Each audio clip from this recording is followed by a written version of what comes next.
Okay, so now we will see how to find interval estimation or population proportion. Okay. So it is again similar to confidence interval of mean and difference of mean. Here we will have again two types of confidence interval, one for single proportion and the other one for two proportion.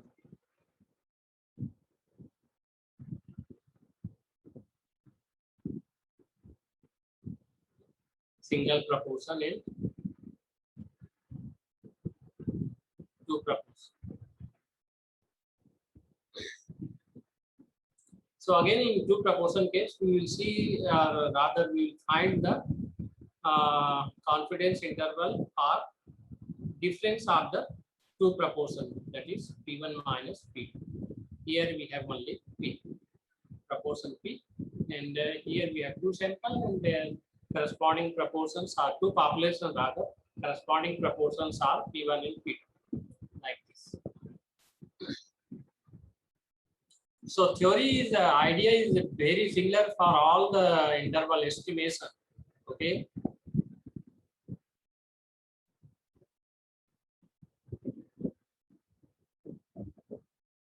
So suppose let me directly jump into this. Random variable x represent the number of observation in this sample belong to a class of interest.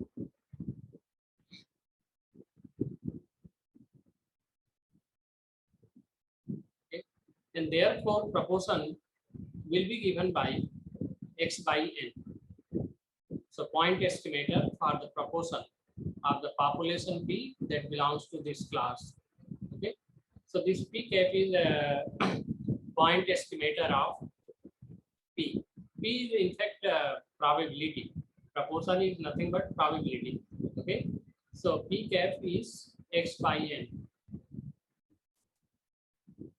So this n is actually number of elements in the sample, and x is the number of elements that belongs to the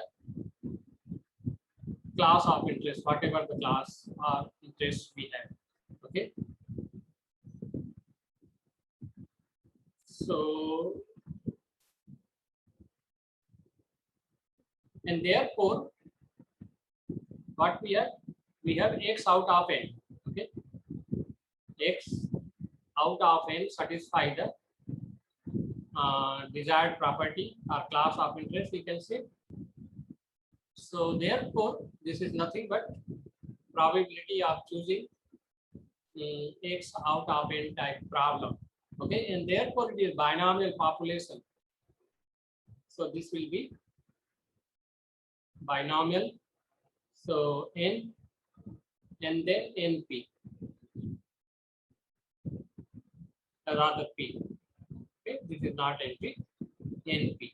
So n is the number of element and p is the probability or proportion. Okay, so this is a binomial population. Large sample here we take sample size greater than or equal to 30, and the confidence level is again 1 minus alpha. So we know that for binomial distribution, the mean is given by NP and the variance is given by NPQ or NP 1 minus P. So from this, we can get these two relations. Okay, that is the mean of P cap. How? This is a very simple thing. For example, E of P cap is equal to E of P cap is x by n. So this is equal to 1 upon n Ex. Okay, and Ex is equal to Np. So that is equal to P, and therefore we get. So similarly, applying the same concept, okay, we can prove this. Vp cap is equal to P1 minus P upon N, and EP cap is P. So from there you can find standard deviation, okay, of this, which is actually known as standard error of P cap. So this will be under root P1 minus P upon. So again we can use that formula, say Z is equal to statistic minus E of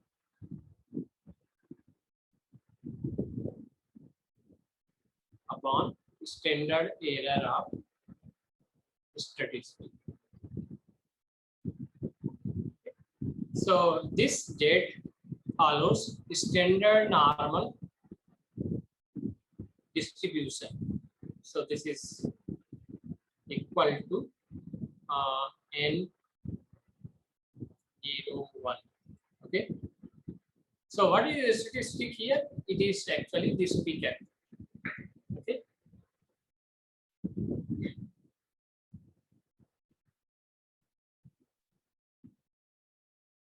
So this one. So X is the X is the statistic. So X minus NP upon under root NP 1 minus P. Now what is X is? X is number of observations in this belongs to class of interest. So not is statistics is this number actually.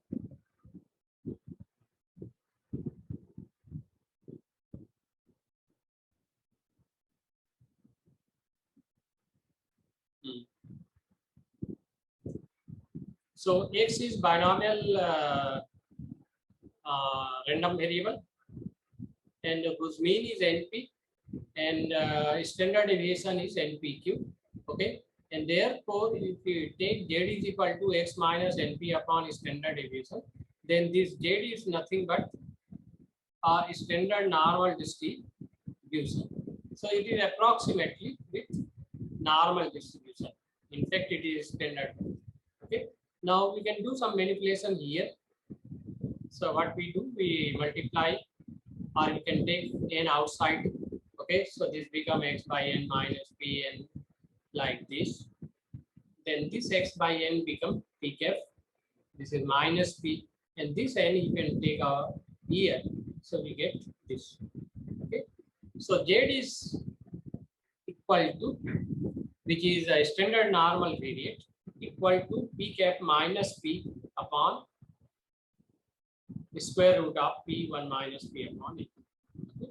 So this we will use, or rather we will get to find confidence interval. So this is a very standard one. All right. This figure, we know that. So this area we take alpha by 2, and then alpha by 2 here, and this area is 1 minus alpha. So probability of Z lying between these two numbers is 1 minus alpha. And then we can substitute Z is equal to P cap minus P upon under root 1 P1 minus P upon N. Okay, this one. And then we can do some algebraic manipulation here. So finally we get this. This P is actually proportional.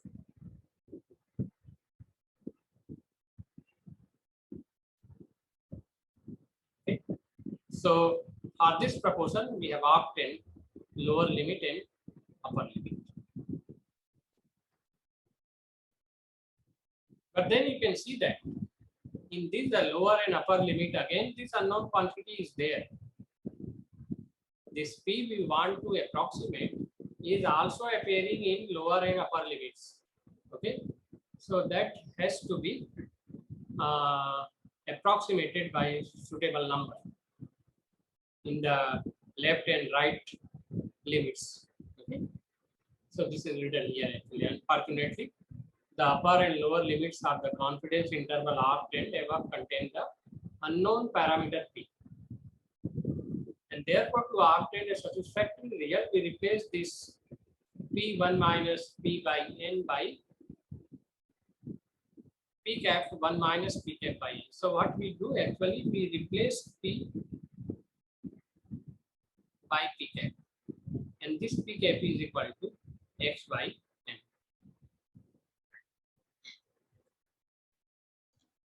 Sir ये proportion इतना important क्यों है? मतलब ये proportion के लिए हम एक सेपरेट केस डिस्कस कर रहे हैं, तो ये प्रोपोर्शन क्यों इतना इम्पोर्टेंट है सर? ये मतलब इससे हमको क्या मिलेगा करके? मतलब इसका कुछ तो इंटरप्रिटेशन होता होगा ना, फिजिकल इंटरप्रिटेशन। हाँ, जैसे पॉपुलेशन में कुछ जैसे कोई भी प्रॉपर्टी ले लें, एक उस प्रॉपर्टी को कितने लोग सेटिस्फाई कर रहे हैं इस टाइप के सिचुएशन में। अच्छा अच्छा सर। जैसे मान लो आपको क्या कहते हैं, वो प्रॉब्लम हालांकि हमने क्या कहते हैं पॉइजन के केस में किया, जैसे number of death in a city due to accident. So ये अल्टीमेटली प्रोपोर्शन ही है कि पॉपुलेशन के रिस्पेक्ट में इतने लोगों का डेथ हो रहा है। तो if you want to approximate that number of death, या फिर और कोई दूसरा सिचुएशन ले लें, क्या कहते हैं मेडिसिन मेडिकल फील्ड में भी क्या बहुत सारे जगह आई थिंक हम कर सकते हैं। राइट सर, एक आध सवाल देखेंगे तब समझ में आएगा सर। हाँ, सवाल में तो आ जाएगा। So these upper and lower limits are there, and this p is replaced here by p cap.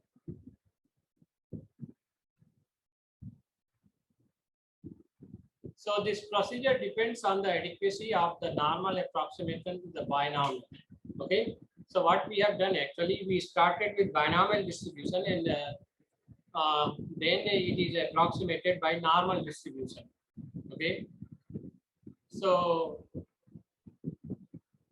therefore, and we know that in case of normal, this number of sample, okay, should be greater than or equal to 30. Okay, this is our boundary. So in that case,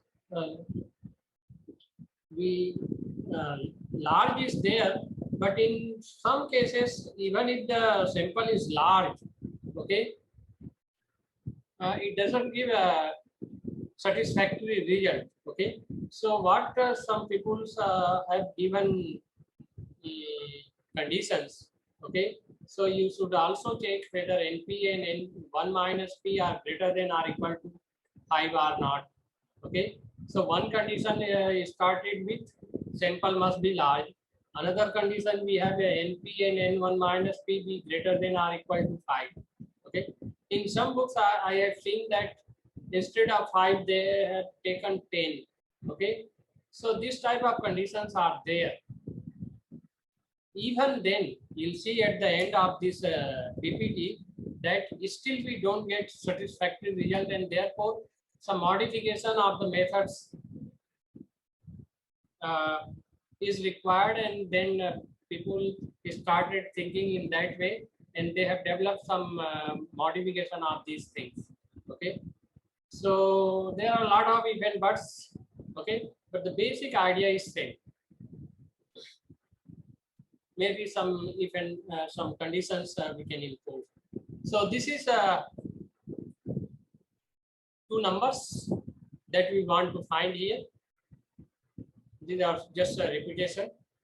In case of one-sided confidence interval, because we are dealing with the proportion or probability, so lower value will always be 0. We cannot have less than 0 value in case of proportion or probability, and also upper value or upper limit can be at most 1, lower limit can be at least 0. Okay, so this P always lies between 0 and 1. So because of these conditions, you can see that this it is not correct.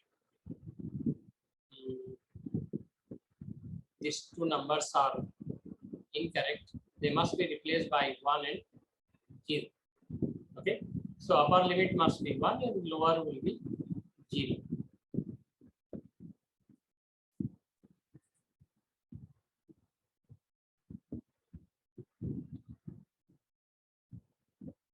So this I have already explained or given before that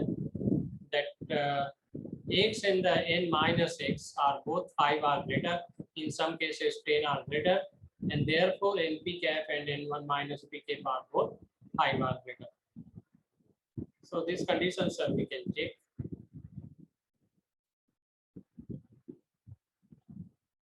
Okay, so let us see one problem and then we will come back to this effect of sample size.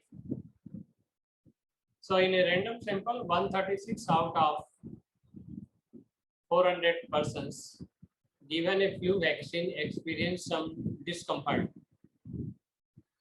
Okay.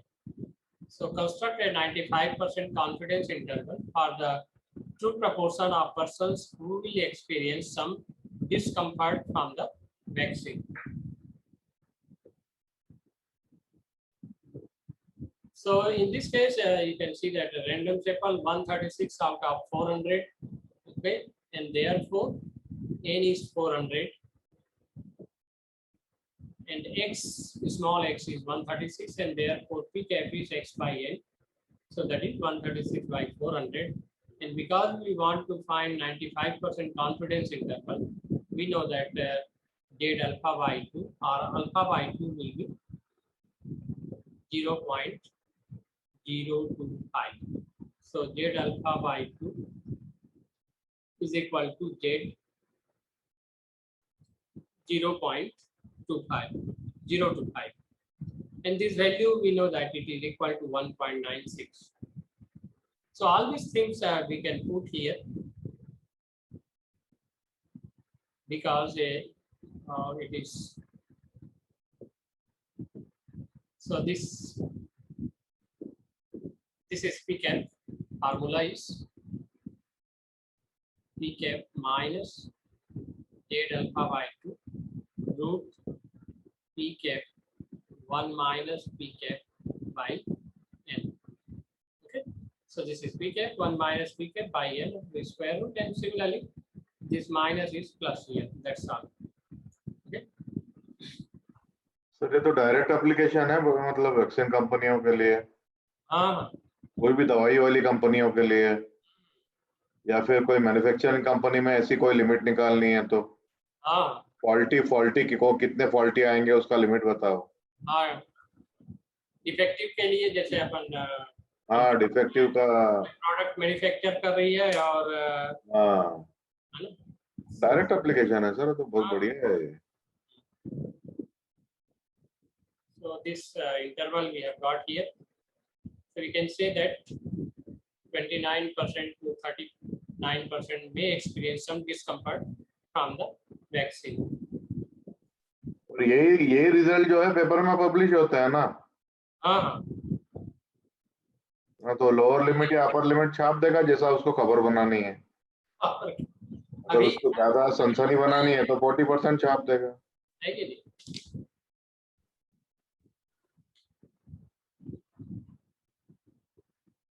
Similarly, so this is based on this effect of sample size. So effect of the sample size on confidence interval. Okay. So this we have also seen in case of confidence interval for single mean. Okay. So all these things are once again the repetition. Okay.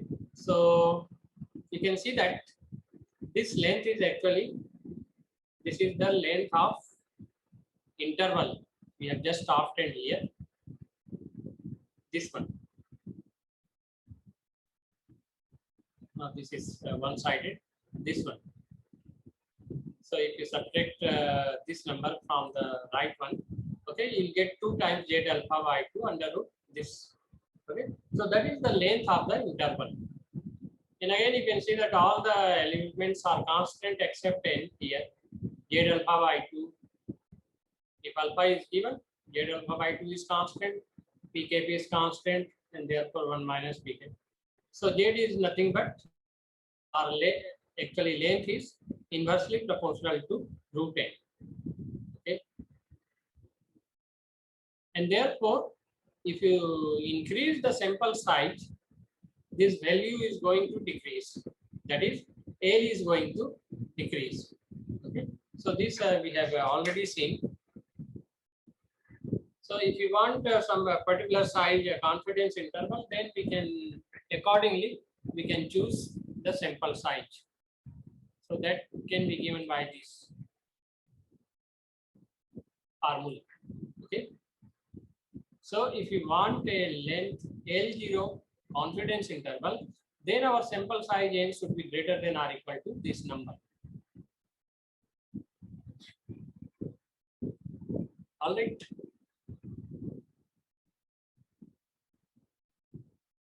But what is the problem? Problem is that you can see that Pk 1 minus Pk. So, and what we are doing, we are deciding what number of sample or what size of sample we should choose. And therefore, if the sample is not chosen, we cannot have this number Pk. Okay, we will have this Pk only after the sample is decided or fixed. Okay, but and therefore, how to decide the number n if you don't know Pk? So there is one way, or there are other two ways actually. One way is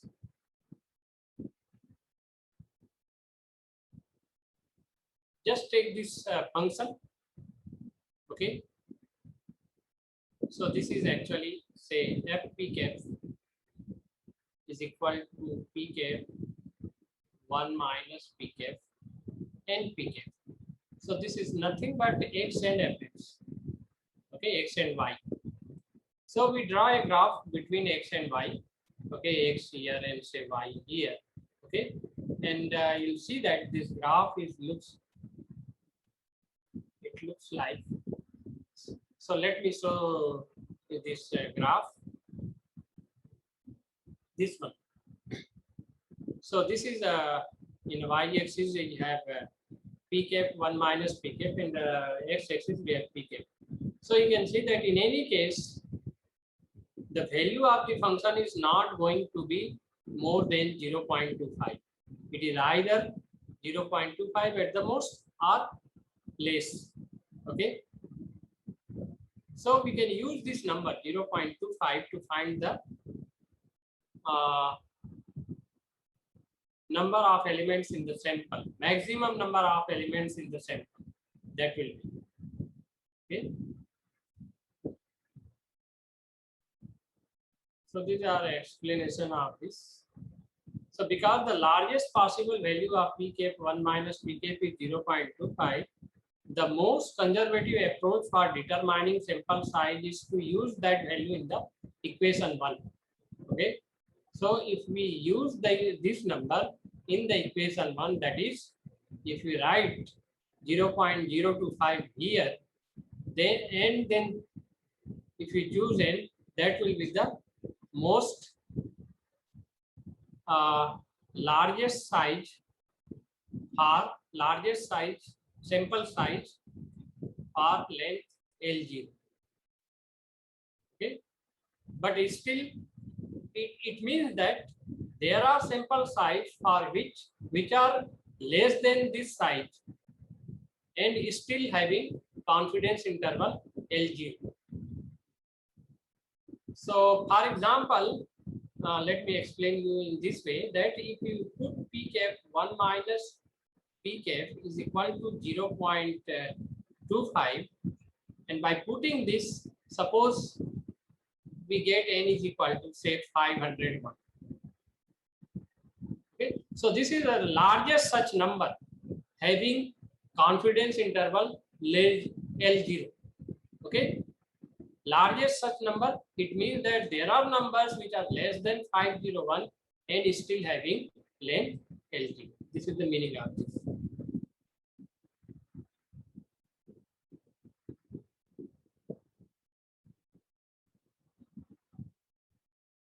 So what it says, because sampling tends to be time consuming and expensive, okay, we usually do not want to take a larger sample than necessary. If we can make a educated guess, okay. So now we are guessing. This is second method actually. First method is simply substitute 0.25 for pkf into 1 minus pkf. Now second method says this time consuming and cost wise also it is not reasonable, and therefore let us try to find a guess for pkf. Okay. So this is in the book written as educated guess for the object value of pkf from a previous study or theoretical consideration. Okay, so we can use that guess to obtain a more realistic sample size that will be less than that obtained. Okay, so this is one way. So we can see whether we can guess this number by some way or not. If we can guess, we can use that number and we can compare this number with the previous one. Okay, that number obtained by method 1. Now again comes the concept of error. So error is actually, this is half of length L by 2. Okay, error is equal to L by 2. And therefore you will not see 2 here. Okay. So this is the maximum error.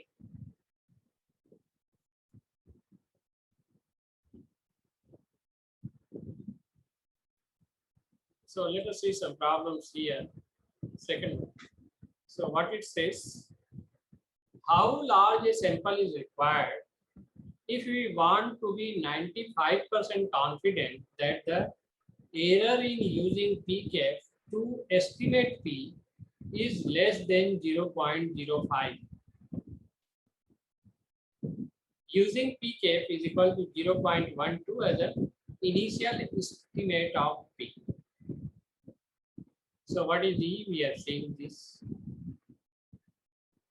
This is Z alpha by 2, and so error E is less than or equal to Z alpha by 2 and a square root pk 1 minus pk by 2. So that we can use here.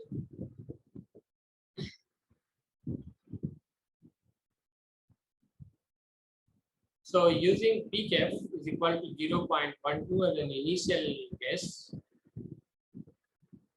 Now what we want? We want a sample.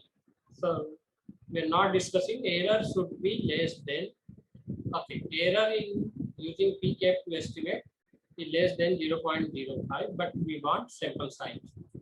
Okay, what sample size we require. Okay. So E is the half of the length of the interval. So pkf we have to take 0.12. Okay, initial estimate. So this is the upper limit. So this is Z alpha by 2, and this is L0. Here L is there actually in the formula. If you see, L is there, but since we are talking about error, okay, so error will be L by 2. So if you want to get L by 2 here, this 4 is there. If you see the formula, so this 4 can come here, okay, and it become L by 2 square, whole square. Okay, so this Z alpha by 2 is square, and then L by 2 is square. So this is actually L by 2. L by 2 means error. Okay.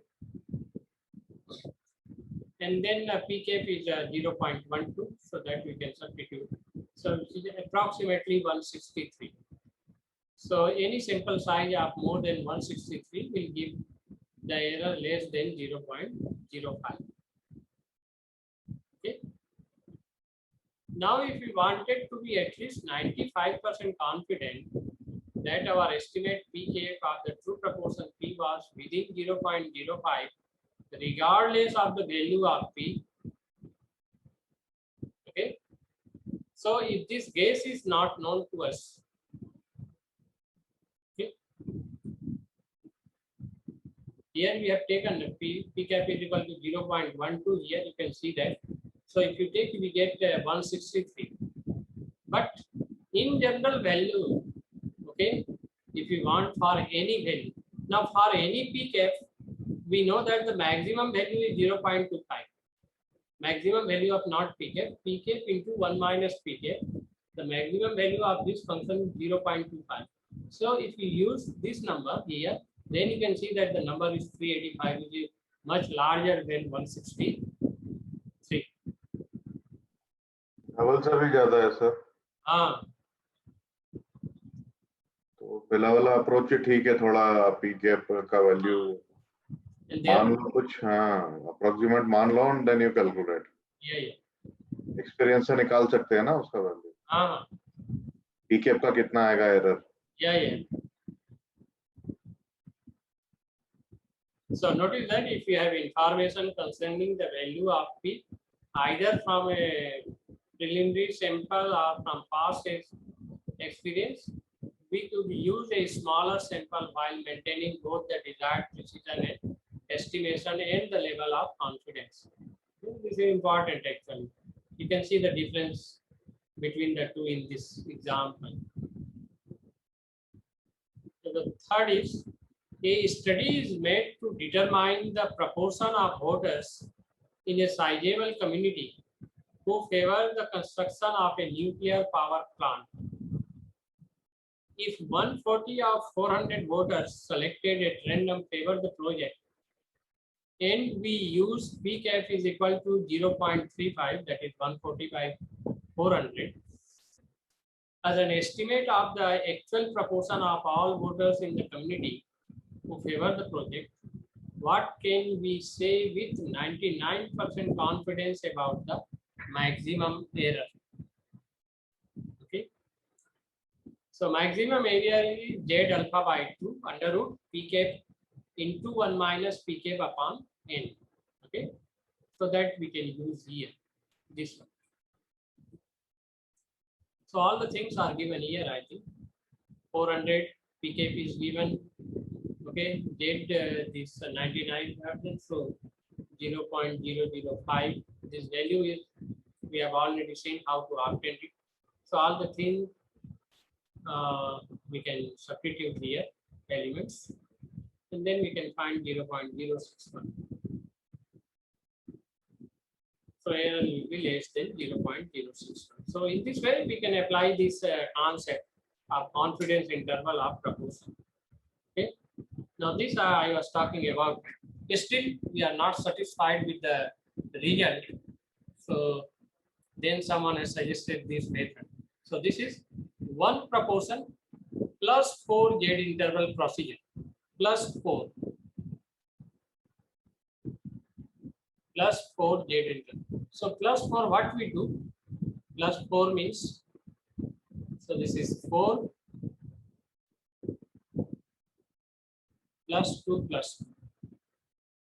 Plus 2 where? Success and failure. So we had 2 successes and 2 failures in the sample.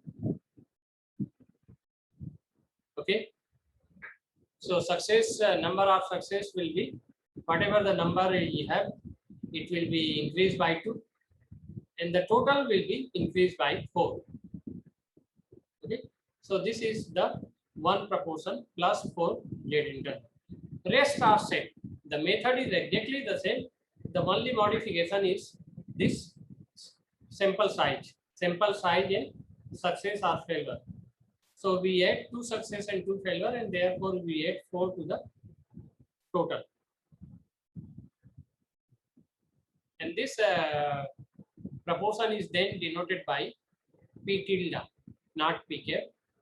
The P cap initially we were using, so now we will be using P tilde. So this initially this we number favor the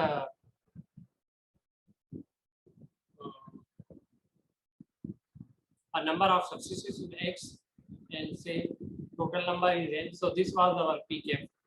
Okay, but since it was not giving the satisfactory answer, what we are doing, we are replacing this pk by p tilde, and this is equal to x plus 2 by n plus 4. So that's the only difference. Otherwise, it is same thing.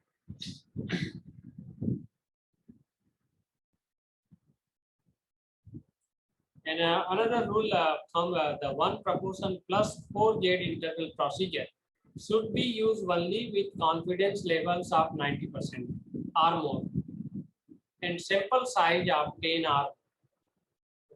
So this we can check. So this is all about one proportion. Okay. So if you have any doubt here, we can discuss, and then we'll move to the two proportion confidence interval.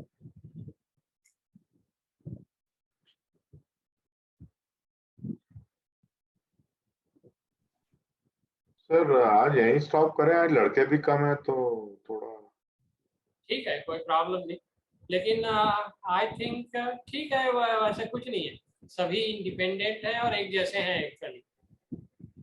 तो आप चाहे तो कर दीजिए, otherwise as you wish sir, अगर आप चाहें तो करेंगे ना तो स्टॉप कर देंगे। नहीं कोई प्रॉब्लम नहीं, यही रुक जाते हैं। ठीक है, तो उनको थोड़ा सा प्रपोर्शन के बारे में भी बता देंगे, इसका सिंगल प्रपोर्शन का, और फिर मेनली हमारा टारगेट ये रहेगा टू प्रपोर्शन। मैं ट्राई करूंगा सर, कोई प्रपोर्शन पे मेरे को आर्टिकल मिल जाता है तो मैं शेयर कर दूंगा। हाँ ठीक है ना, ठीक है, तो फिर